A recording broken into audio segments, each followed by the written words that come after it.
Om Sahana Vavatu Sahanao Bhunaktu Sahaviryan Karavavahe Tejasvinavadhitamastu Ma Vidvishawahai.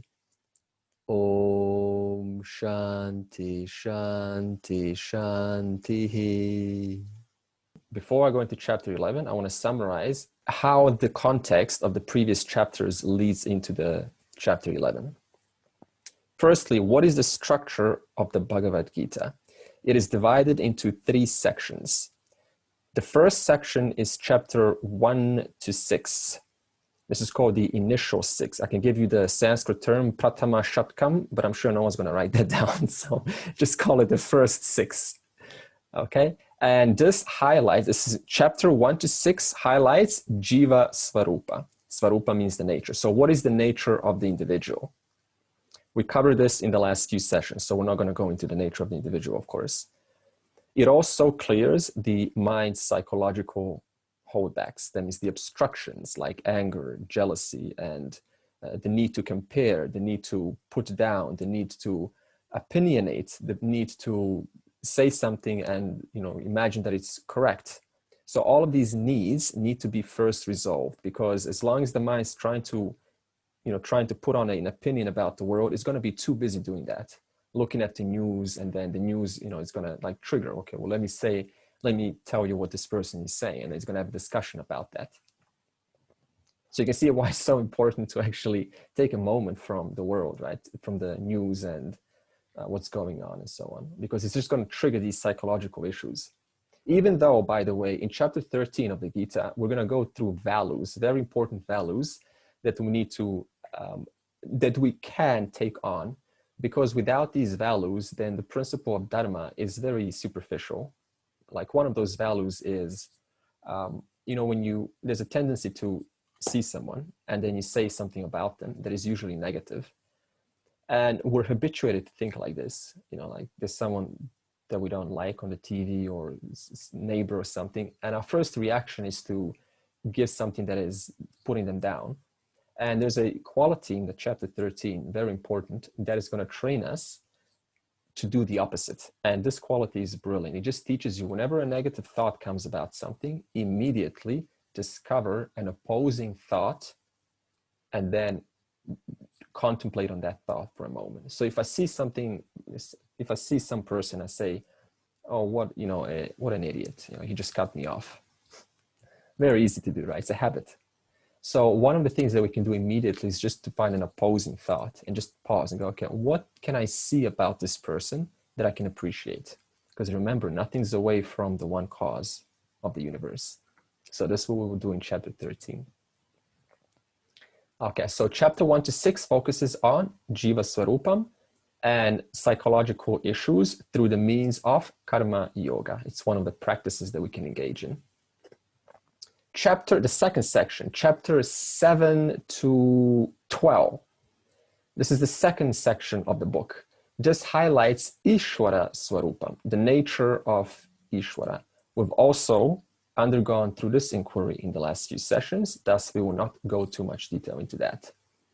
This chapter 7 to 12 is highly bhakti based, because there's no point discovering about the nature of the I and yet still living like a normal person who is, just black or white thinking. So devotion is all about reveling in the one cause which I'm not apart from, that is acknowledging the presence of the one cause.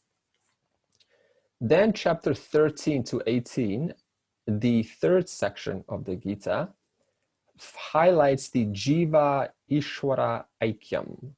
So Aikyam means, what is the connection between the Jiva and Ishvara? That means it establishes the oneness between Samashti and Vyashti.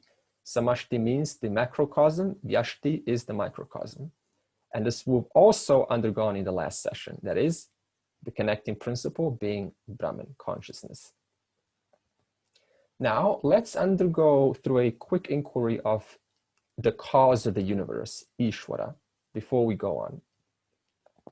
All scriptures of the world, generally, whatever religion you're looking at, start out with a simple statement. And they say the highest cause in this universe is Jagat Karanam. Jagat Karana means the maker of the world. Now, the moment the mind hears, the maker of the world, Jagat Karanam, it immediately forces two things in the mind. First is it forces the mind to imagine the features of the maker. Step one, it imagines the features of what this maker is who made this world. And second, it places this maker, this Jagat Karanam, this Ishvara, this God, in a different time-space region, since he is not right here on earth. So therefore, I am forced to put him somewhere else. For example, when you see the Sistine Chapel, you see that? Sistine Chapel? Amazing work, right? If you look up, you go, wow, this colors and the vastness, and you start to imagine how intelligent or what kind of a person, what kind of a painter this Michelangelo must have been, or whoever it was. And then you start to give him features to suit my understanding how this painting of the Sistine Chapel was created. So this means now I start to superimpose my ideas onto the maker of this art. And this is exactly what happens to Ishvara. We see this world of intelligent design, of intelligent causes, of laws and orders coming together, and beauty and rainbows and rain and sun and the universe. And then we say, okay, so the creator must be obviously, you know, some person according to my idea. So this is one of the things that happens. And now, according to what do we superimpose? According to raga dvesha, likes and dislikes. So if you have a like for someone that is peaceful, someone that looks peaceful and divine, then you will superimpose divinity to be of peace, like he is peaceful. If you superimpose the creator, if you like, you know, if you like destruction, like Kali, then you will superimpose the creator to be this, you know, with a sword and watching out for anyone who makes a mistake and just, you know, slashes their throat off. So this means everyone's idea on the basis of this becomes different about the creator. So the knowledge of Ishvara then undergoes three-step process. And this is how ignorance takes place. No matter whether you're talking about Ishvara or whether you're talking about someone who is making a claim that is not true, but does not see that it's not true. That means they're convinced it is true, but it's not true. So the first step is, okay, what's the question here? It is, how do I come to a state of ignorance? How do you and I create a wrong idea or wrong fact about something, and we do not see that it is incorrect, but we get convinced it is correct? Step one, we have indirect knowledge about that. That's called paroksha jnanam. That means I don't have full knowledge. It is partial. Think about it. If I tell you about the Sistine Chapel, you kind of heard about it, haven't you? But you don't know everything about it. You haven't probably seen the details. You haven't seen the, you know, the colors and how big it is, the geometry, the size. So we don't know much about art. Therefore, it is indirect, partial knowledge. So that's the first thing. I don't have full knowledge, paroksha jnanam. Because I don't have full knowledge, what do I then do? I then fill in the blanks using inference. This is called anumita. Paroksha jnanam, step two, anumita. So the moment I don't know something about you or the Sistine Chapel or some sculpture, then I start to infer what it is according to my likes and dislikes again. So where do these likes and dislikes come from? From my childhood. So I take my childhood and then I superimpose it onto that onto which I have partial knowledge about. So step one, indirect knowledge. Step two, inference. Because these two come together, what happens then? Imagination. Step three. This is called kalpita in Sanskrit. So partial knowledge plus inference equals imagination. Therefore, the individual starts to live in a world of their own bubble, imagination, convinced it is right, and yet the facts say otherwise. So we can take anyone in your life that you know that maybe there's some conflict with, or someone that you don't like, or even like, or, you know, just take them for experiment. And you trace these three-step process. Did you know everything about them? No, we don't know their life. We don't know what they've been through. We don't know the kind of suffering they've gone through. We don't know the childhood they've grown up in. We don't know the abuse that went on in their family. So I don't know everything about them. Because I don't know anything about them, what do I then do? I then infer what kind of a person they must be according to the behavior they're exhibiting. And then I then imagine what kind of person they are. And I form a final conclusion. I say, this person is like that. So how did this all begin? Partial knowledge. I did not take my time to investigate the facts. Because that happened, I retained my ignorance. Same thing happens with Ishvara. Therefore, Ishvara becomes not immediately available. Thus, I infer what Ishvara is, and therefore I imagine what God is like.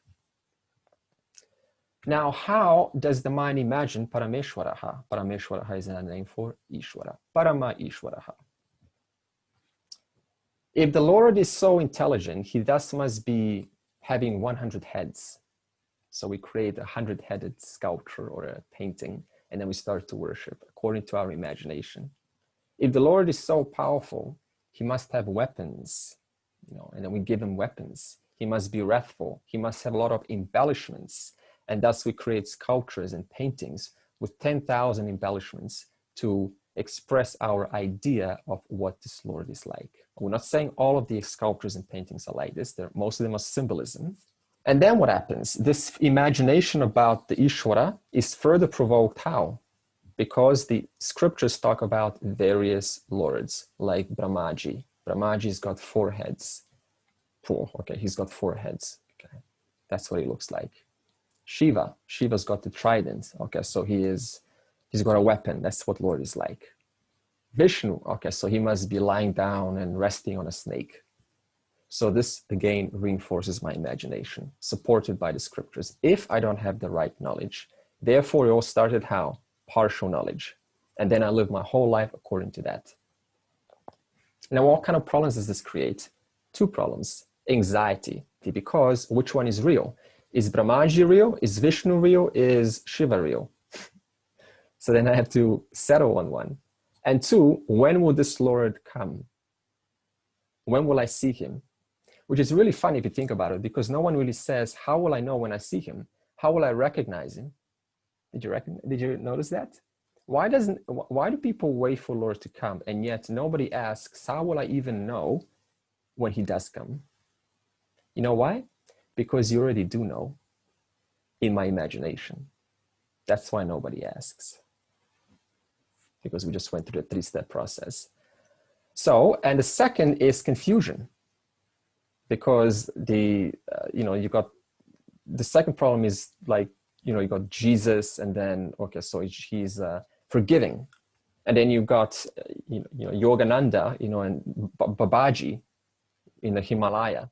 Okay, so he must be a walking saint that is old and he's still alive and he's, cruising the mountains. Okay, so that's what he looks like. And then you got Tyagaraja, which was a 19th century Hindu classical music composer. He saw Rama. So the whole movement started around Tyagaraja. And you got Mirabai. She was a 16th century Hindu mystic poet. She said she saw Krishna. So then another movement started around Mirabai. And you got these ashrams that get created around these movements. So if one knows the Bhagavan as the maker of the world, then that knowledge remains vague or incomplete. Right? Just the maker. So then how do we correct this understanding? We correct it by saying that the Lord, and we discussed this last week, finds the material also in himself. Right? It's not just the Lord that is the maker, but also the material. Wherever there's material, that's exactly where Lord is. So there's no material outside Lord.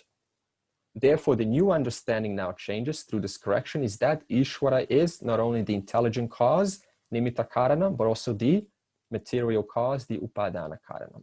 Therefore, wherever I see material, that's exactly where I see the one Lord, the one Parameshwaraha. For example, if I perceive the table, am I missing out on the wood? No. If I'm looking at the table's legs, am I missing out on the wood? No. If I'm looking at the wooden cup and I call it a cup, and am I missing out on the wood? No. Wherever I see the material, that's exactly where I'm seeing the one content, which is the truth of all material. Therefore, there's no question of looking for Ishvara outside, because Ishvara is both the intelligent cause and the material cause. For example, you got the bangle and the gold. You got the bangle, and you got the necklace, you've got the earring. But in all of those forms, it is what? Gold, gold, gold, gold, gold. So the Nama Rupa is different, but the one content throughout all of them is the same. Therefore, experiencing or trying to experience Ishvara is partial knowledge. I hope we understand this why. Trying to experience God, trying to look for God somewhere else, that is on the basis of partial knowledge, because we just said, wherever there is material, tell me where is material not? Your own finger is material. The very finger that's constantly pointing, okay, Ishvara is in that temple, Ishvara is in that church, Ishvara is in that country, Ishvara is in a Himalaya. That very finger is also Ishvara. Therefore, there's no question of looking outside for Ishvara. It is right here, right now, because you're never away from the one content. So then why does the jiva suffer if Ishvara is everywhere? Because that's what we're looking for. We're looking for, we're looking for harmony. We're looking for peace in our lives. We're looking for happiness. Because I don't have this knowledge. Because I think that what I'm looking for is away. Therefore, I go and seek it elsewhere. So it creates a constant search. It motivates me to look for Ishvara or consciousness or whatever you want to look for in my meditation. So then I meditate for 20 years, applying every technique and looking for some experience. Hey, the mind that is meditating is the same content that is not away from Ishvara. The meditator, the meditated, the meditation, it is all one content, not away from Ishvara. So whether I meditate or not, what's the real difference? Because nothing's away from the whole. However, in the real world, it is not like that. In the real world, what do we want? We want to first have an experience, a miracle. We want to have some unity, like, I'm experiencing Ishvara. And then I'm going to validate the presence of God. It doesn't work like that. Because the one who is waiting for something to happen doesn't have knowledge of what is Ishvara yet. Therefore, whatever comes, I'm not going to know what it actually is, because it is resting on an ignorant foundation. Therefore, we first get educated. What is this one cause? Then, no matter what I experience, I can fit it in my model of knowledge, versus looking for an experience to validate Ishvara when I don't even have knowledge of Ishvara. Okay, summary of chapter 10. Chapter 10, verse 1 to 19. Krishna tells the definition of Ishvara, which is both nimitta karanam and upadana karanam. We just explained it over and over again. Then Krishna says, to come to this understanding that Ishvara is both the intelligent and the material cause, it is not direct. It requires a certain progression in life. The first order is, I need to understand Eka Rupa Ishvaraha. I need to understand Ishvara as one form. Isn't this how we all start out? We think God is in one particular form, Krishna, or either Brahmaji, or either Vishnu, either Jesus, or either Ganapati, etc. So we all start out with one form. Therefore, there's no skipping.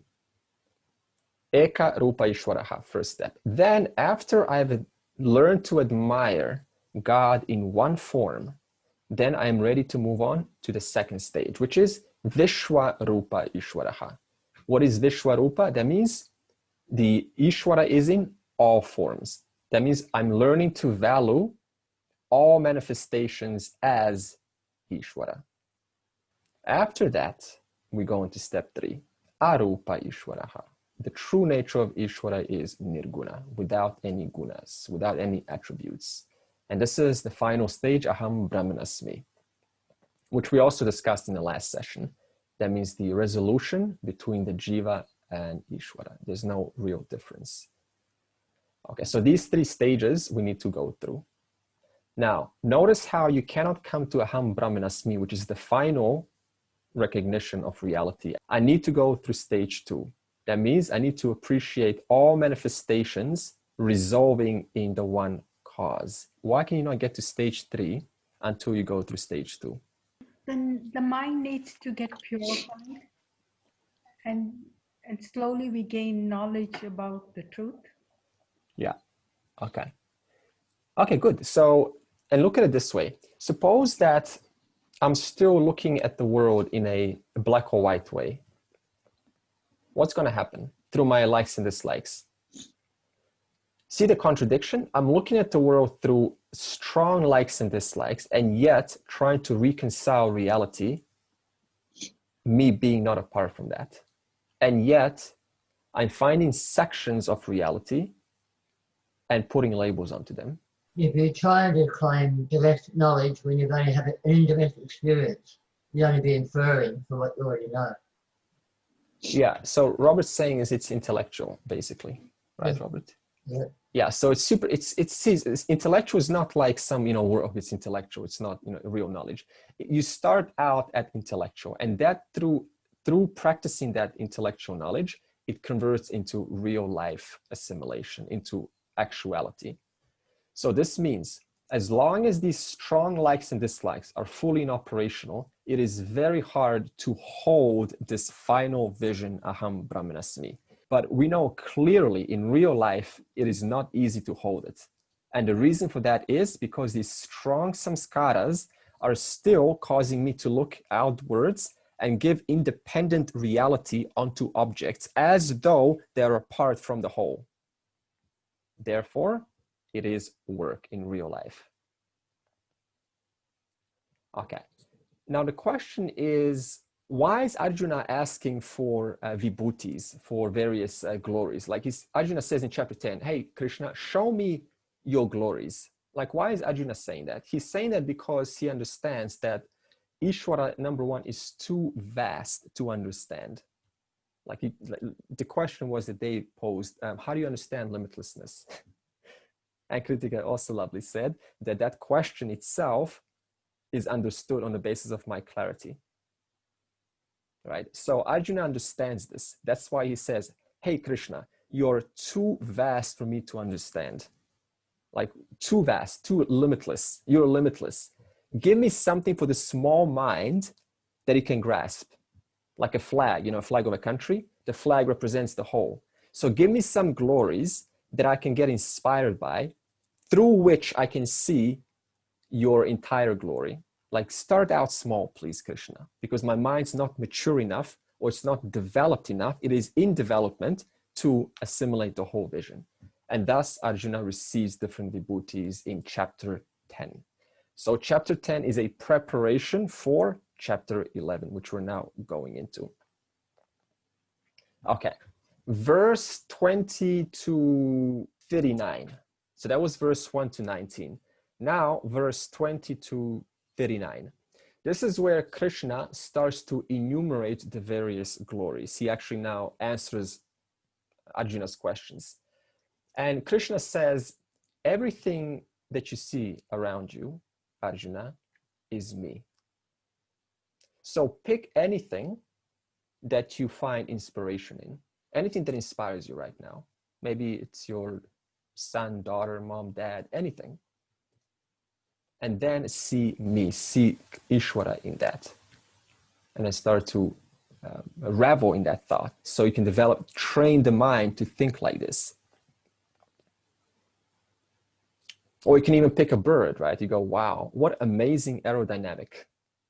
Who created a bird, to create, wings to so accurately maneuver itself through the wind? So you start to appreciate something simple as a bird. God knows looking at birds now. Okay, and then Krishna also showed two greatest glories. So all of the glories that Krishna enumerated were saguna, they were attribute-based glories. There were only two nirguna glories that Krishna enumerated. The first glory was in verse 20.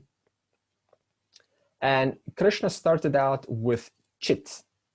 He said, the glory of mind, Arjuna, which is nirgunam, which is attributeless, is consciousness. And that consciousness is self-evident as I.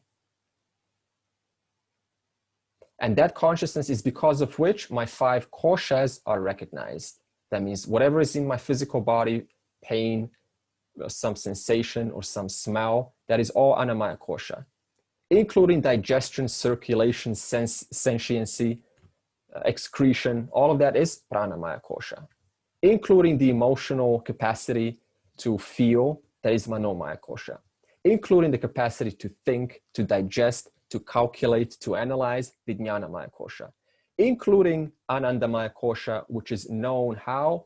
By my likes and dislikes. That means when a like and dislike arises, boom, that is the Annamaya kosha. So all of those experiences are known by and because of consciousness. And you are that consciousness, says Krishna to Arjuna. Then in verse 39, the second nirguna was sat. So the first one was chit, verse 20. This one, verse 39, is sat. Then Krishna says, this sat is existence. And we discussed quark is, atom is, particle is, DNA is, cell is, heart is. All of those names, forms change, but the isness remains the same. It is only because of the isness that I can say heart. Only because of the isness I can say DNA. Only because of the isness that I can even say anything that goes whether down the line or up the line. So this is Sat Chit, the 2 nirguna glories. Then verse 42 was the conclusion of the entire chapter 10. Now, what did Krishna say here? He said, hey, Arjuna, up to now, I, Ishvara, am in the Jagat. I am in the world. That means whatever you see, like a rock, I am in that rock. You see a rain, I am in that rain. You see the cloud, I am in the cloud. You see a bird, I am in the bird. But then Krishna says, actually, I am not in the world, but the world is in me. Arjuna's like, wow, tell me more, tell me more. Give me chapter 11, please. Krishna gladly gives chapter 11. So in other words, all ornaments are names and forms, and they all resting in the one gold. The bangle is resting in the gold.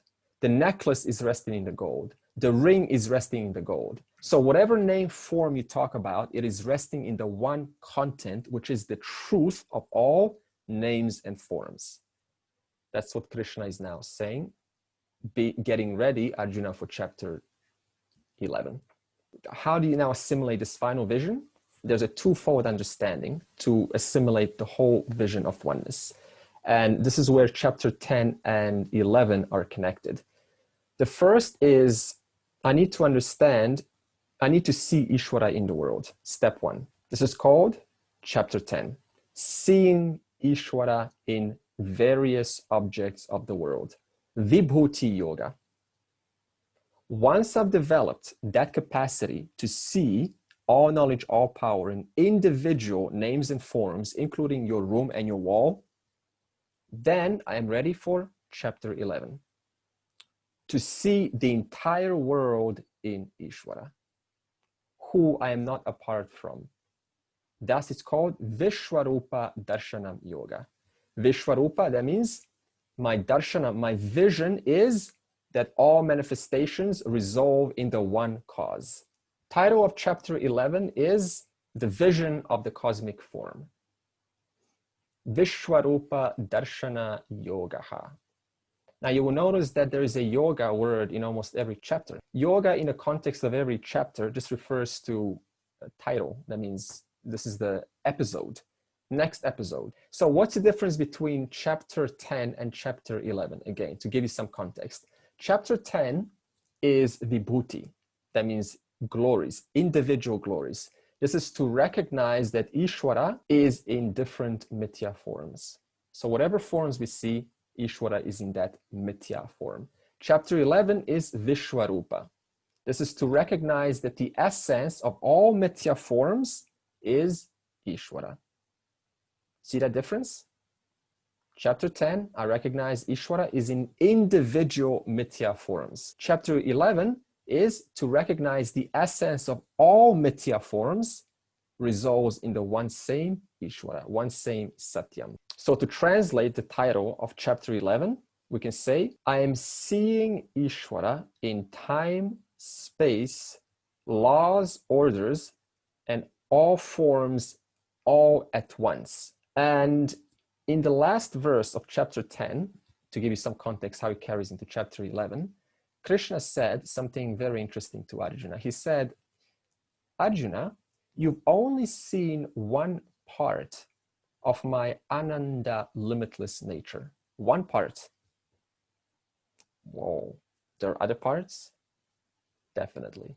Have you ever seen a fractal, by the way? You know a fractal? Yeah, fractals are interesting. You can find an app. And if you zoom into a fractal, what do you find? You find more of the same. And you go, okay, I want to go into this area. And you keep on zooming and you find exactly what you found at the previous level. It just never ends. So fractals are an amazing model of vastness, of ananda, of limitlessness. Here's a fractal. The blue is like all knowledge, all power. And then there's the Jagat, called the fractal. And we're like, interesting, looks very beautiful. Let's zoom in. Oh, gorgeous. Oh, I think I want to explore this little island. Okay, let's see what's in this island. Oh, man. Wow. Let me keep exploring 20,000 lifetimes later. Hold on, I think it's going to end. And I just keep on going.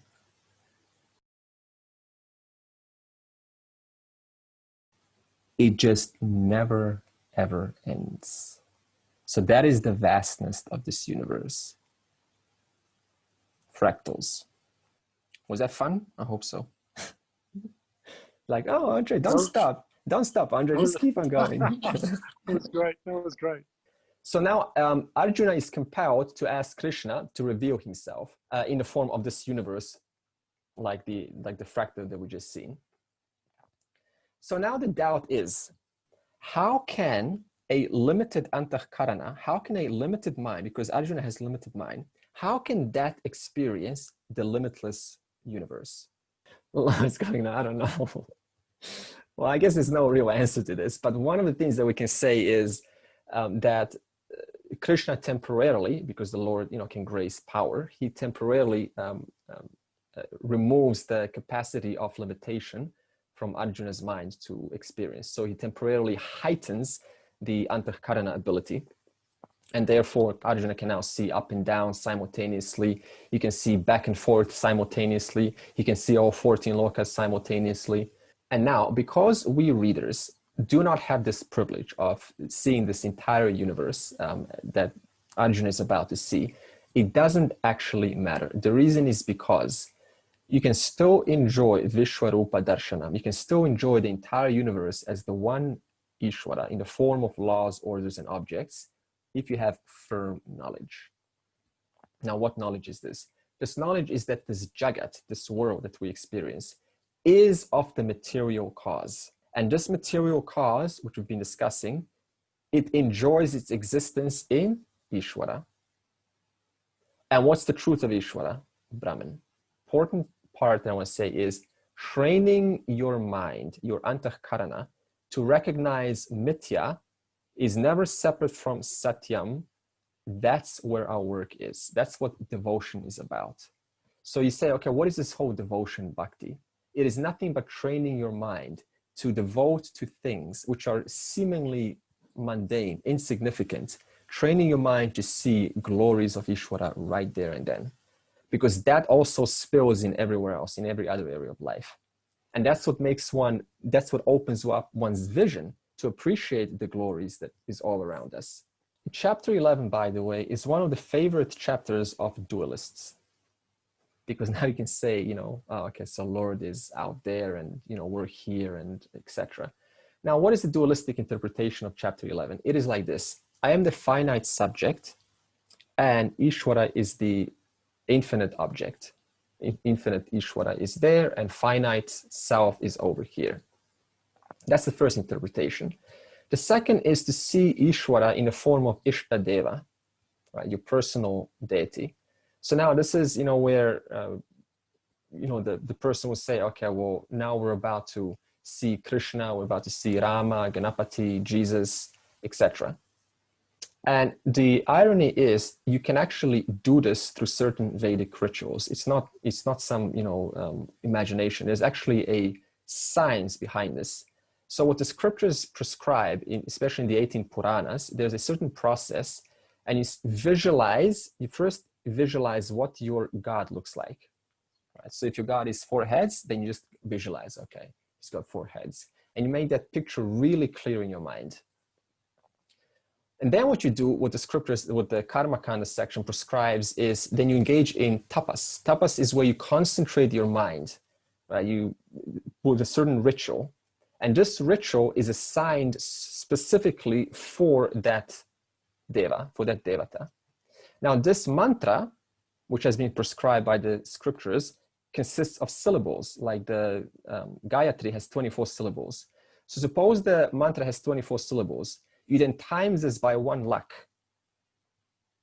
So 24 times 100,000 equals 2.4 million. And then you repeat this mantra 2.4 million times, and what happens? The mind gets in such an amazingly high buzzing state that it actually witnesses that which it has visualized. This is not this is not some thought. It's actually a prescription in the scriptures, in the Vedas. So the Vedas are highly sophisticated, and you can receive a partial Ekarupa darshanam if you want to, but it is only temporary, as we will discuss now. What is the Advaita interpretation of chapter 11? It goes like this. Ishvara can be interpreted in several viewpoints, in different standpoints. So I'll give you 5 different standpoints how to understand Ishvara. The first standpoint is the truth of Ishvara, Jagat, that is the world, and the Jiva is Brahman. So if I ask you, what is Ishvara? Ishvara is that which is the truth of everything, including Ishvara, Jagat, and Jiva, being Brahman. Okay. The second standpoint is when Brahman is conditioned by his Maya Shakti, apparently conditioned, then Brahman is referred as Ishvara or Jagat Karanam. That means the cause of the world. The third standpoint to understand Ishvara is you can say Ishvara has 2 natures. The first is Para Prakriti. This is also Shuddha Chaitanya, pure consciousness, that is Brahman. And the second nature of Ishvara is Apara Prakriti, which is also called Maya Avachina Chaitanya. That means consciousness conditioned by Maya Triguna Shakti. The fourth standpoint to understand Ishvara is, you can say, Ishvara can be seen as Brahman conditioned by the Antahkarana. And this is called Jiva. So what is a Jiva? The fifth standpoint to understand Ishvara is you can say, so in the scriptures it says, when enough people come together for a specific purpose, for example, suppose there's a lot of turmoil in the world, a lot of confusion and chaos, and dharma is being lost, and everyone's trying to cheat everyone else. So when it gets to an extremely adharmic point, when enough people deliberately come together with an intention to heighten, to uplift the world out of this depressed state, then Maya Shakti is obligated to produce what is called an avatara. And this avatara is specifically created with a personality to be most suitable to address this very turmoil that's going on in the world. That's another way you can understand Ishvara. So this avatara is thus a direct manifestation of Ishvara in order to resolve a certain turmoil in the world, which came as a result of people coming together, performing a ritual and thus inducing this Maya Shakti to produce an avatara. In all 5 standpoints, it is one Brahman, owning to his Maya Shakti, he becomes the basis of Ishvara, becomes the basis of Jagat, and becomes the basis of Jiva. So wherever there is Jiva, there is Brahman. Wherever there is Ishvara, there is Brahman. Wherever there is Jagat, the world, there is Brahman. Now the word Jagat, I've been saying the word Jagat, right? Jagat means world. The other name for Jagat is Vishwarupa. The other name for Jagat is Virat.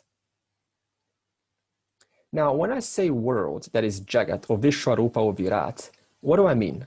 When we say the world, what we mean is time, space, and objects. Now, is anything excluded from time, space, and objects? No, because whatever you point to occupies space. And to even see something, it occupies time because I'm seeing it. So nothing is excluded from Jagat, Vishwarupa, or Virat. Therefore, these 3 terms define the body of Ishvara. So what is the gross physical body of Ishvara? Jagat, Vishwarupa, or Virat. And what is the physical body of an individual called? Sthula Sharira. So Jiva, physical body equals Sthula Sharira. Physical body, the total body, which encompasses all Sthula Shariras of all Jivas, is called either Jagat, either Vishwarupa, or either Virat. These 3 terms are used interchangeably in the scriptures. Now, how do we know that that Ishvara is in the form of this Jagat? How do we know that all knowledge, all power is in the form of this world, which includes time, space, and objects? We discussed this last week, because the Jagat is the effect. Whenever you see a product, that's exactly where there is the cause. Therefore, the cause and the effect are never apart. If I see the clay pot, that clay pot is never away from the actual clay itself. If I see the golden bangle itself is never away from the gold. Therefore, when I see the world, that itself is never away from its own cause, being Ishvara. Finally, if you ascertain these 5 points, these 5 standpoints that I just explained properly, then chapter 11 can have a huge life-changing transformative effect. So it's not just like, okay, let's listen and it sounds interesting. We're really just interested in actually changing, improving, expanding our perception. That's what this really is about, because it's easy to understand the intellectual side of this, but to actually embody the vision, the depth in all that I see all the time without having the need to judge or to put an opinion about it as if it's true, but to see things as they are, that requires some effort. That requires a lot of transforming on our part. And thus chapter 11 is meant to instigate that inspiration within us. For example, a scientist looks at a world. How does a scientist see the world? He sees the world through biology and chemicals and atoms and different forms coming together. How does a psychologist see the world? The world is your childhood. The world is your past. The world is emotions. Yeah. How does who else do we have? Give me one more. How does fill in the blank see the world? You think of someone. You've got a chemist, you got an archaeologist, you got a medical specialist. President. Okay, how does the president see the world? That is a huge discussion, right? Yeah. Okay, so in other words, they will all see the world in their own different ways. Now, how does a chapter 11 Bhakta see the world? That's the question. Chapter 11 Bhakta, which we're now about to embody, hopefully, sees the world with a certain clarity. And that clarity cannot be scientifically detectable. You cannot detect, they're seeing something different. It's not like they're seeing something different. They're just seeing what things are. That means they're seeing the world with a certain clarity. And this clarity entirely depends on what? Your own self-inquiry. That means the amount of time that you spend looking into things to see the presence of Ishvara, that entirely depends on you. This is where no teacher can actually help. This is entirely where, you know, the edges of the teacher and the student now continues. That means you need to carry on. For example, Sanjaya heard the entire Bhagavad Gita. So did Dhritarashtra. In fact, Sanjaya narrated the Gita to Dhritarashtra. What kind of an effect did chapter 11 have on Sanjaya? Especially when he saw the entire vision of limitlessness through his inner vision given to by Vyasa. He was in tears. He was so inspired. He didn't know what to say. He was beyond words. And yet he narrated everything to Dhritarashtra, the blind king, and he had no impact on the king. Why not? Because the king's, okay, you tell me why not. Why did it have impact on one person and it doesn't have impact on another person? Because Dhritarashtra was, hearing with his own perceptions, through his own window, like the same sky, but, different people looking through different windows. So he was looking at the things with a different mindset. Good, yeah. So he was looking at through his own subjectivity, through his own subjective eye, very narrow-minded. And, he was inspired here and there, but quickly, all those some likes and dislikes quickly overshadowed what he heard. That's why we say there's no cheating, there's no skipping. We first have to take care of our likes and dislikes, because no matter how much we hear this knowledge, these raga, dvesha, these samskaras, these vasanas will quickly overshadow. And then it's back to square one. And then you're gonna say, well, this is not working. Let me go somewhere else. But it's the person's own vasanas that are still in operation, that erase what's been heard. Arjuna also heard this knowledge. Now, initially, Arjuna, directly being expounded, being shown this vision, he was thrilled. He was like, oh my God, he was in awe. But what happened then? He got frightened. Why did Arjuna get frightened? Too much to handle. Arjuna thought he assimilated the self-knowledge. He thought, I am one with everything. But now here's Arjuna, the perceiver, looking at the perceived. And he gets scared. Why would he get scared? That's a hint. Perceiver, perceived. There's still duality there. Yeah, expand on that. He still takes himself to be the ahankara. Ah, excellent. Okay, so Arjuna got scared. Why? Because even though he thought he heard and understood chapter 1 to 10, he thought, okay, so there's no difference between me and the whole. And now he finds himself enjoying, and then what happens? Samskara comes in, reminds him, I am just a separate individual. And what I'm seeing is, this big mouth with blood and gore, death, with pieces of limbs of the Pandavas, Drona, his teacher, and Bhishma, his grandsire, out of the mouth of one big Lord. In other words, it's easy to appreciate Lord in the best parts. But death is not apart from the one. Death is also the reality of life. And that's where Arjuna got scared. Because he saw himself, as Thomas was saying, separate individual. Arjuna uvacha madanugrahaya paramam gohyam adhyatma sanjnitam yatvayoktam vachastena mohoyam vigato mama. Would someone like to read it, please? Arjuna uvacha madanugrahaya paramam guhyam adhyatma sanjinitam yattayoktam vachastena tena mohoyam vigato mama. Yay! Goknur is a Sanskrit student on Sundays. Okay, and please, Goknur, read the English also. Yes, I can. Arjuna said, as a result of the words taught by you, Lord, in order to bless me with the greatest secret known as knowledge, centered on the self, this delusion of mine is gone. So Arjuna is now showing appreciation for Krishna's supreme teaching taught in chapter 1 to 10, especially chapter 1 to 6, because Arjuna now knows the nature of the individual. So now, what did Arjuna specifically hear?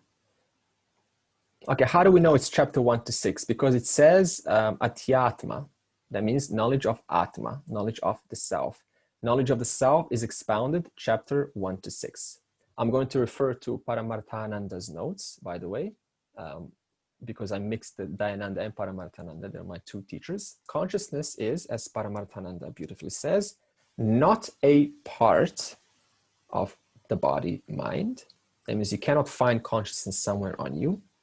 It is not a product of the body mind. In other words, it is not a result of the body mind being born. Most think in the scientist world, they think, okay, the body mind is born, therefore consciousness is a product of the body mind. It is not a property of the body mind. Consciousness is independent of the body mind. It pervades the body mind. It also enlivens the body mind. Just like electricity enlivens the appliance. No matter how sophisticated that appliance is, like the computer and the software and the hard drive, that unit is inert. Until electricity comes in, that unit is dead. In the same way, consciousness is that which enlivens the five koshas. Consciousness is not limited by the attributes of the body mind. So if there's pain, if there's some trauma, and there's some psychological, trauma, it doesn't affect consciousness. It doesn't stick to you. Consciousness also survives all three states. It survives the waking state, survives the dream state, and it survives the deep sleep state. It also survives death. And then, Madanugrahaya Tvaya Vachaha Uktam. So he's saying, your sacred words, Krishna, were imparted to save me from my false notions. And these false notions caused me sorrow at the Kurukshetra battlefield. And now you have saved me. And because of this teaching, Uktam Tvaya Mama Ayam Mohaha Vigataha. My delusions, Mohaha, delusions are gone. Now there are two types of delusions. And we all undergo through these two types of delusions, no matter who the person is or what culture they come from. The first delusion that we find ourselves trying to figure out is dharma and adharma. What is right and wrong? Second delusion is atma and anatma. That which is ever available, present, and that which is momentary. Now, having dealt with these two delusions, Krishna has helped Arjuna to think clearly on the battlefield. Because how did the war start? Arjuna didn't know what to do. He saw his grandsire, he saw Bhishma and Drona, he saw his cousins on the other side. And he says, how can I fight and kill? This is wrong, this is adharmic. But then what did Krishna say? It appears adharmic initially, but if you look into it closer, it is actually not adharmic. Because if you don't do anything, you're the only one, number one, qualified to deal with what is being confronted. If you don't do anything, Arjuna, then the Kauravas are going to continue inflicting adharmic damage on society. They're going to keep polluting the minds. They're going to keep spreading corruption. They're going to keep, doing what is clearly unjust and unfair to the society. Therefore, Arjuna, you need to stand up and do something. So it is not adharmic. Now, this principle itself can get that diluted, can get distorted. And it does happen all the time, by the way. This is why in chapter 13, we're going to go through values, not to fall into this mistake. Because the mind loves, it's so genius. It likes to take these simple statements, go, okay, now I can inflict pain because it is all dharma. This is the cause of jihad wars, by the way. Because you don't believe in my God, I'm going to kill you because it is for your own good. And then I justify that. So this is how the ingenious mind causes itself to be convinced that what it's doing is right, but it's actually factually incorrect. It is unfair. So Bhagavad Gita deals with both. Dharma, adharma, atma, anatma. Okay. Verse 2. Bhava pyayau hi bhutanam shrutau vistarasho maya tvatah kamala patraksha mahatmyamapi cha vyayam. The origin and destruction of beings verily have been heard by me in detail from you, O lotus-eyed Krishna, and also your inexhaustible greatness. Okay, so Madhu is reading from a different translation, but it's still understandable. So in verse 1, Arjuna explained to Krishna, I've understood chapter 1 to 6. Verse 2, I've understood also chapter 7 to 10. And Arjuna calls Krishna here Kamala Patraksha. How beautiful. He says, O glorious Lord, worthy of worship alone, whose eyes are like lotus petals. You are defined as the material cause of the world, just as the material cause of the one wave is the ocean. Just as the material cause of all waves is the ocean. In the same way, you are the material cause of this entire world. And that material cause is present in all three states of creation. The Srishti, Sthiti, and Layam. Srishti is creation, that which is created. Sthiti is, once the creation is created, it is sustained. And Laya, that which is created and sustained, changes into a new creation sustenance. That means it transforms. Also, Atma Bodha, verse 8, very nicely by Shankaracharya says that the entire cosmos that we see, which consists of billions of galaxies, is like a little bubble in the ocean. So go to the ocean and you will see a little bubble there. That's the galaxy you live in. One little speck in the entire ocean. Imagine the vastness of that. So in short, what does Arjuna say to Krishna? He says, Bhagavan is in the form of time, space, laws, orders, and objects. So this much Arjuna has understood. And therefore then Arjuna says, my delusion of Lord is also gone. My delusion of Ishvara is also gone, but not totally. Therefore, I have one more request of you, Krishna. And what is that request? We go to verse 3. Evam etad yatha tattvam atmanam parameshwara drashtum ichchami te rupam aishwaram purushottama. Just as you have been telling about yourself, Lord, in the same manner I long to see the form of yours as the Lord, Purushotama, Krishna. Thank you, Kelsey. When we say Parameshwaraha, it usually is referring to Lord Shiva. And Purushottama is often used for Vishnu.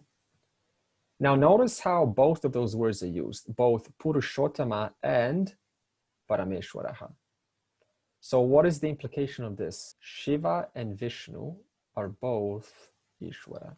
Now you go, okay, one's Purushottama, one's Parameshwaraha. Okay, they're two different gods. No. Who's speaking? Krishna. Krishna is Ishvara. Thus, they both are just different aspects of Ishvara. Ishvara, with his power, his Shakti to create a new world, a new content, is called Brahma. Ishvara, with his Shakti, all knowledge, all power, with his Shakti to sustain what is created, is called Vishnu. Ishvara, with his Shakti to transform, is called Shiva. Therefore, there's no difference. Then Arjuna says, everything I see around me, Krishna, is divine and sacred. Everything is worthy of worship. You tell me, why is everything worthy of worship? It's all Ishvara. Excellent. Because everything that I worship is material, is it not? Are you ever not worshiping material? Even a thought is just a material, it's just subtle material. All material is Bhagavan alone.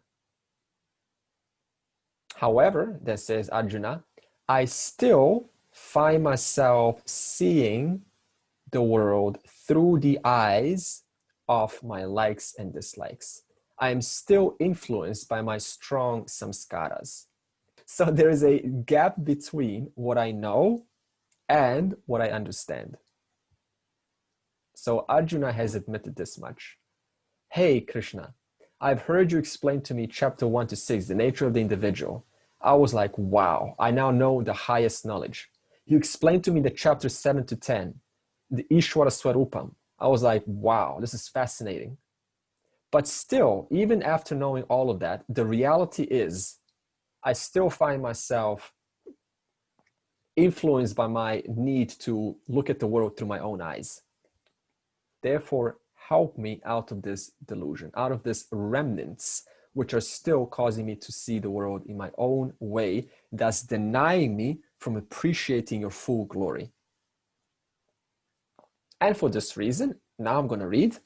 Arjuna says, Te rupam aishwaram drashtum ichami. Goknur, what's ichami? I like, Yeah, desires. Okay. I desire. So something is being desired here. So I desire Krishna Vishwarupa Darshanam in all situations, not just when things are going well or in my own family, but all the time in all situations. Therefore, sacred is no longer isolated to just the temple or the church. Sacred word now expands our boundaries to include everything. I'm sure you've been in a temple before, right? Now, how do you feel inside a temple? There's this kind of like reverential attitude, right? Kind of like, okay, this reminds me of divinity. You feel like that? Or maybe you can remember a time when you did feel like that. Kind of like this silence, like, okay, this really causes me to think about divinity, God. Now, what is Vishwarupa Darshanam in all situations? It is as if this entire world is inside a temple. Imagine that. Everything that you see around you is inside a temple, which you find yourself in, revering. Your attitude changes completely. Air that you're breathing right now, is that material? Yes. Yeah, everything's material. Julie, you're shaking your head no. Panchamahabhuta, air, one of them being. Everything is material. So you're breathing material. Is material away from Ishvara? No. Eating becomes worthy of worship. So everything becomes worthy of worship now.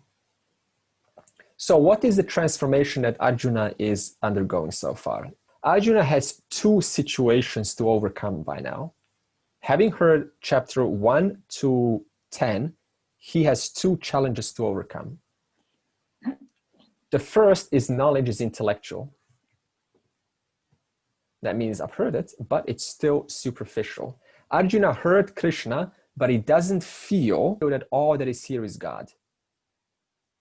Why? Because he still has old notions. All that is here is a challenge to overcome. All that is here is a conflict to resolve. So these old notions are so strong, I tell you, they keep persisting. So what does this mean? It means that even God is helpless if the bhakta's mind is not prepared. Remember what's happened when Ravana saw Rama for the first time? Did it have any impact on Ravana? Why not? He had already made up his mind that Sri Ram is just a normal being, and he's all powerful. So although his brothers were able to see Sri Ram as avatar, but he couldn't. He was just, in his own vision he had his own thoughts that he's invincible, and seeing Ram as an adversary rather than, an avatar. Yeah, good. Extended explanation, 10 out of 10, well done. Okay, so he didn't see because his mind's not ready. He's not prepared. So if my mind's not prepared, no matter, even the Lord himself cannot show you the big vision. Same thing with Kansa and Krishna. Kansa saw Krishna, no impact. And the second situation that Arjuna is undergoing is, it's more like a common situation. Ishwara Darshanam is often described in the Puranas, including the Mahabharata and the Ramayana, as an extraordinary, thrilling experience. Right? So you see these stories in Puranas, and you go, wow, so this person is describing seeing Krishna or Rama, and they're in this state of ecstasy. This is how most of these experiences are described. And they may last, but they don't last forever. They may inspire, but eventually they lose their power. Why do they lose their power? When we have this extraordinary experience of God.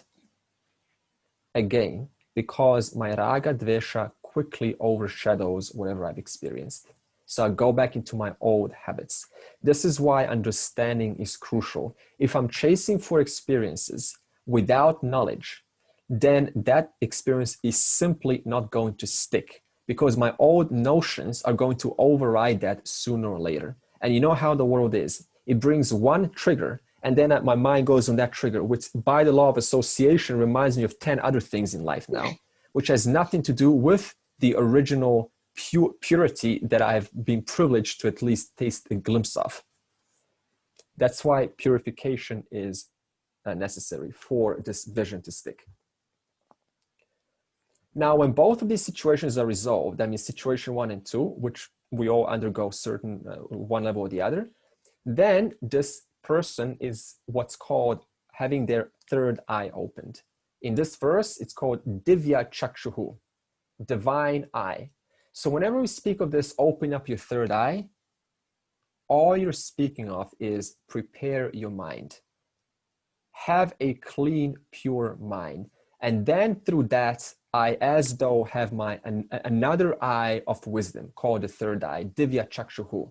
So it's got nothing to do with, opening up like some physical eye that's yet to be activated. It just means go through the process of purification, abiding through dharmic values, going through upasana, going through karma yoga, learning the knowledge, assimilating the knowledge, contemplating on the knowledge. And then as though this third eye, Divya Chakshuhu, opens up, and then I can see the depth of the world that hasn't been yet appreciated before. Okay, verse 4. Manyase yadita chakyam maya drashtum iti prabho yogeshwara tato me tvam darshayat manam avyayam. Thank you. If you think it is possible for me, Lord, to see that form of yours, then, Lord of the yogis, you please show me your perennially eternal self.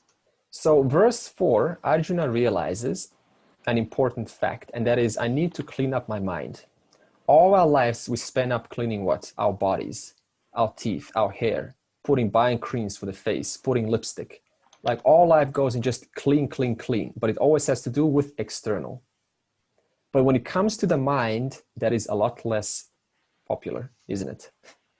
Very popular, clean up the body. Cleaning up the mind, not so popular at all, because it is much harder. So Arjuna now realizes I need to first clean up my mind, which is in itself a time-consuming process. It takes time, and it's a gradual process. It's not overnight, so we have to be realistic about it. It requires, again, karma yoga. It requires upasana. It requires following dharmic values. It requires devotion. Therefore, then Arjuna says to Krishna, can you at least, knowing it takes a long time, can you, Krishna, please temporarily remove the veils of this mind, of this impure mind, so that I can lick, so that I can taste the glory of your infinite Ananda, at least for a moment, so that I can revel and enjoy your beauty. Krishna says, no problem, I will show you. Now, caution, by the way. When we say Krishna is going to show, there is no question of showing as if it's not here. because nothing is away from the whole. So it's just a way of speaking, like I will show you. But Arjuna simply cannot see it yet. So if he were to see it, then there is no need to show. Therefore, Vishwarupa Darshanam, that is the title of chapter 11, all it means is removing obstacles from the mind which deny me from maturity of vision. Right now, there are obstacles. I need to clean them up so that my vision can mature. Okay, verse 5.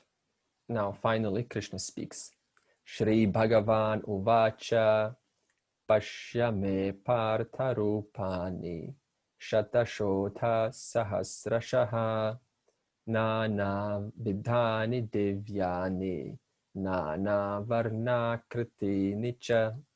Sri Bhagavan said, "See, Partha, Arjuna, hundreds and thousands of my forms of many varieties, effulgent and of many colors and shapes." Thank you.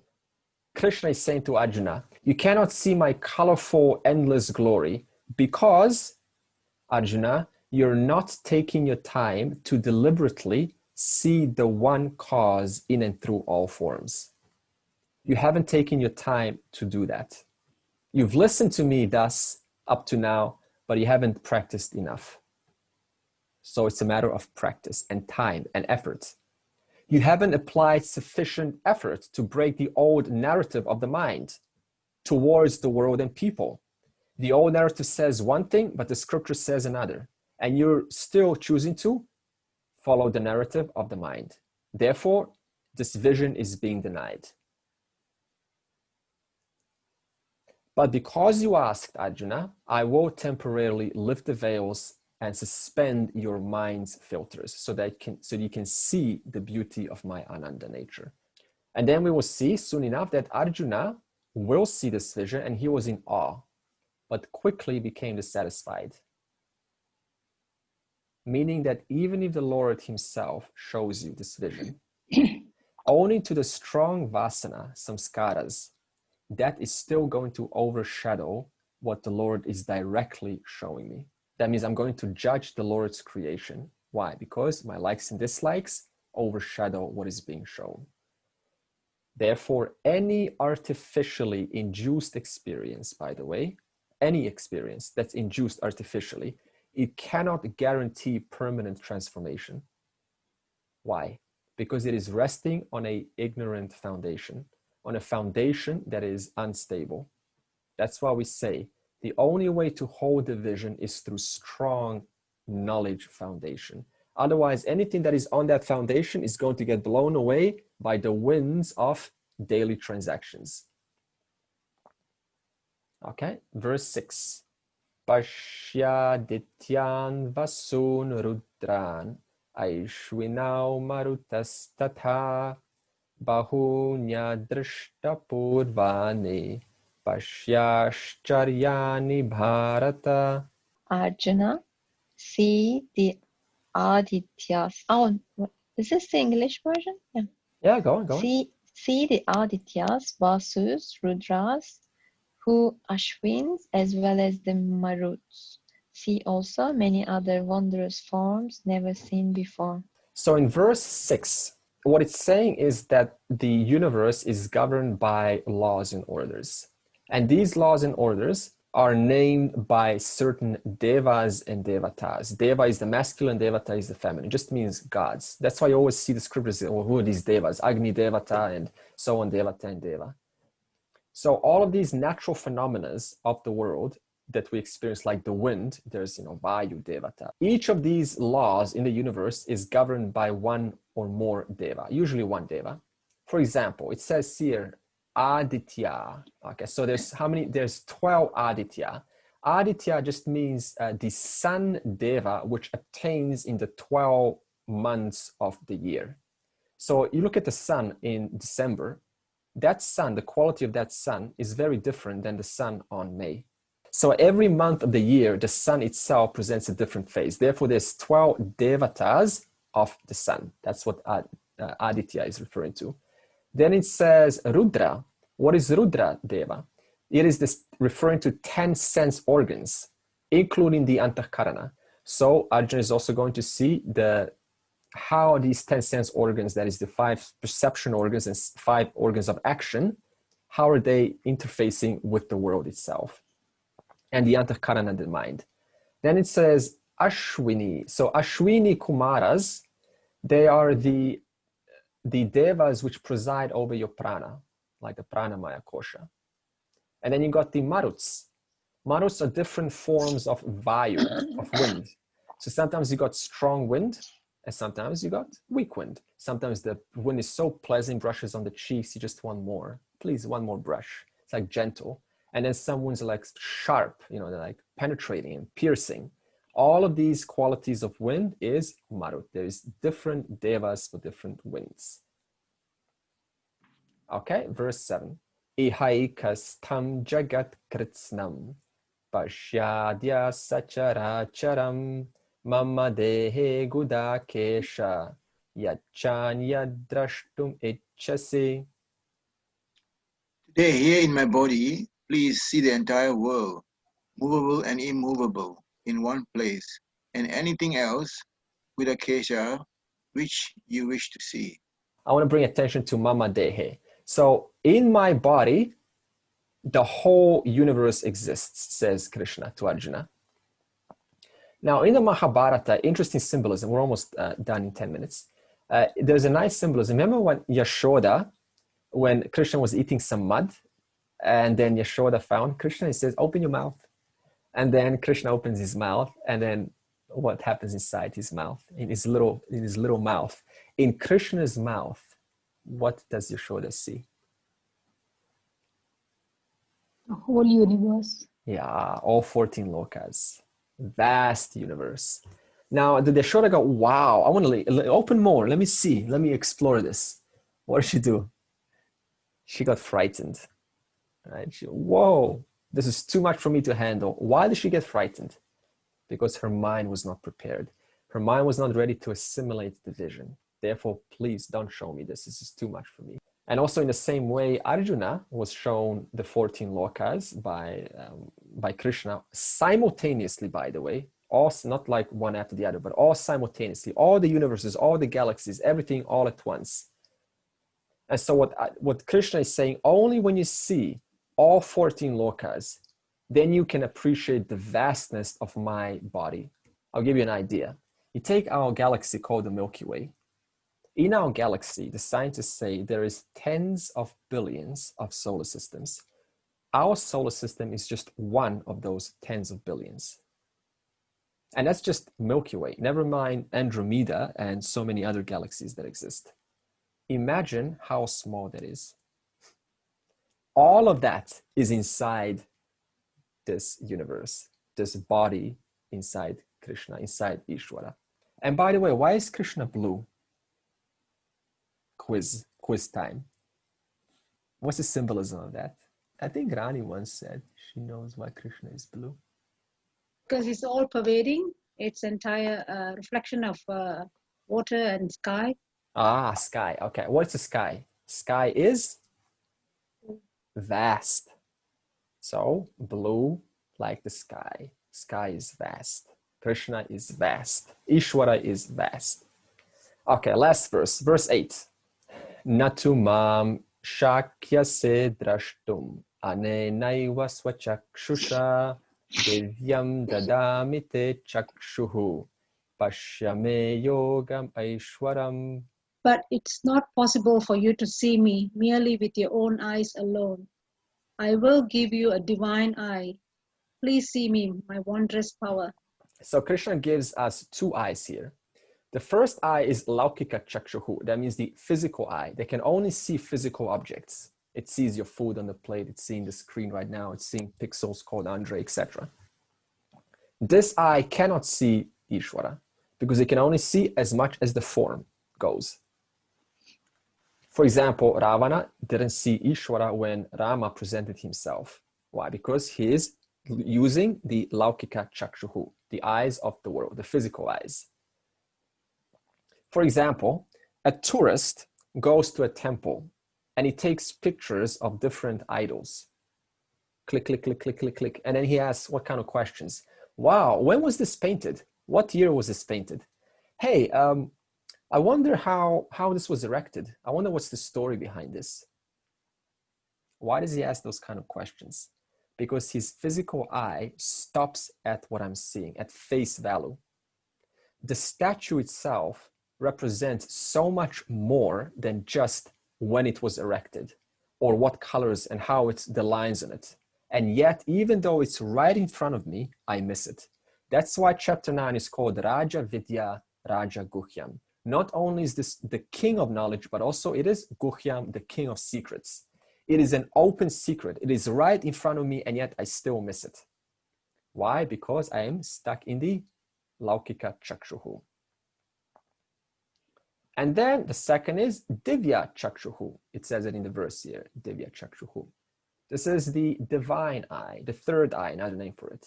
And this is developed how? Through a prepared mind. How develop a prepared mind? With a proper attitude. We talked about karma yoga, upasana, devotion. And this kind of eye can appreciate Ishvara in all Panchamahabhutas, all 5 of them. That means wherever there is space, air, fire, water, earth, that's exactly where the one cause is, which I am not away from. So I no longer need to go to Tiruvannamalai and worship the Agni Lingam, Chidambaram, right? Chidambaram, their Akasha Linga, right? Etc. I can appreciate the 5 elements right here, right now before me. Thus, a Vishwarupa Bhakta, for that person, going near God is meaningless. For one who is yet to develop this vision, going near God is very meaningful. That's the difference. I need to go nearer to God in a temple. But for a Vishwarupa Bhakta, such idea of going near, it's out of the question. Because there's no near or far. It is right here, right now. And finally, Sanjaya has something to say in the next verse, which we will do next week. Who's Sanjaya? He's the right-hand man of Dhritarashtra, his close associate. Om Purnamadav Purnamidam Purnat Purnamudachyate Purnasya Purnamadaya Purnameva Vashishyate. Om Shanti Shanti Shanti. What does this verse mean? Purna, full. That is the whole. This is the whole. You take out the whole from the whole, and the whole alone remains. If I take out the water from the water, what remains? The same water. Therefore, there is only the whole.